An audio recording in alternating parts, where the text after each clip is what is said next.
first, right? So as you all know, I own an appliance repair business, and in this business, it's basically transactions. You have somebody that goes out to someone's home, they look at the appliance and assess what's wrong with it.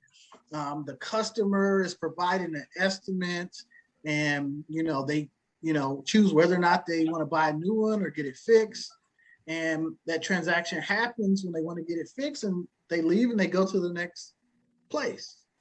So I tell you what happens if they don't have a vehicle for them to get around. Your cash flow stops. And that's exactly what happened to one of my vehicles. And it's not the first time. I've got the catalytic converter cut out. So they stole my catalytic converter. They did it 6 months ago in another van. They did another one in, as a matter of fact, I didn't tell you this. This is my brand new van that I just got. I barely got the plates on the thing. I haven't even logoed it yet. They stole the catalytic converter to the tune of 5 G's. Yeah.